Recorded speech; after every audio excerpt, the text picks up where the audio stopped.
តម្លៃប្រេងអាចនឹងឡើងខ្ពស់ខ្លាំងលើសពីការរំពឹងទុកនៅក្នុងឆ្នាំ2026នេះដោយសារតែឥឡូវហ្នឹងគឺមានការវាយប្រហារពីសំណាក់យោធាអាមេរិកនិងអ៊ីស្រាអែលទៅលើអ៊ីរ៉ង់ដែលនេះហើយបានធ្វើឲ្យតម្លៃប្រេងឡើងខ្ពស់ប្រហែល$80ទៅ$85នៅក្នុងខែនេះហើយវាអាចនឹងប៉ះទៅលើទីផ្សារពិភពលោកប្រេងផងដែរហេតុអ្វីបានទៅសុកកើតឡើងបែបនេះ ដោយសារតែនៅ Strait of Hormuz ហ្នឹងដែលជាផ្លូវសមុទ្រសំខាន់នៃការដឹកជញ្ជូនប្រេងទៅពិភពលោកក្នុងប្រហែលជា20-30%ហ្នឹងដឹកជញ្ជូនរៀងរាល់ថ្ងៃត្រូវបានអ៊ីរ៉ង់បិទភ្ជក់ការដឹកជញ្ជូនរយៈពេល4ថ្ងៃនេះបិទអស់80%ហើយដែលធ្វើឲ្យតម្លៃប្រេងកំពុងតែកើនឡើងក្នុងរយៈពេល1ម៉ោងទៅ1ម៉ោងទៀតនេះបើយោងទៅតាមអ្នកសារព័ត៌មានធំៗនិងការមាក់ទៅលើភាគហ៊ុនប្រេងគឺគេបានអះអាងដូចនេះដែរថាតម្លៃប្រេងអាចឡើងដល់$96ក្នុងមួយបារ៉ែលបើសិនជាសង្គ្រាមរវាងអាមេរិកនិងអ៊ីរ៉ង់កំពុងតែកើនឡើងទៀត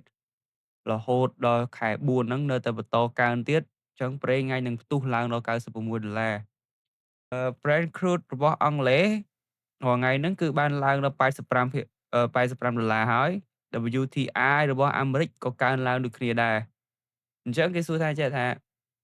ហេងឡើងតើសាំងឡើងដែរអត់ដោយឡែកប្រេង85ទៅ$95ក្នុងមួយបារ៉ែលនោះសាំងក៏ឡើងតម្លៃពី$4ទៅ$4កន្លះក្នុងមួយហ្គាឡុនដែរដោយស្មើជាមួយនឹង25,000រៀលកម្ពុជានេះបើតាមការម៉ាក់របស់អ្នកចែកទេសទៅលើភាគហ៊ុនគាត់បានអះអាងបែបនេះដែរដូច្នេះ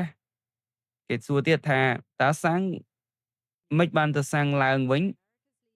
ប្រេងជាប្រេងនិងសាំងក៏ជាសាំងនឹងហេតុអីបានពីរនាក់ហ្នឹង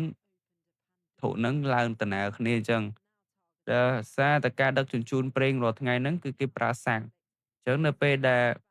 ការយកប្រេងវាមានតម្លៃខ្ពស់ពេកអញ្ចឹងសេវាដឹកនិងការប្រើប្រាស់ទៅលើសាំងហ្នឹងក៏វាកើនឡើងខ្ពស់ផងដែរចេះហើយបានធ្វើឲ្យប្រេងហើយនិងសាំងវាឡើងតម្លៃស្មើគ្នា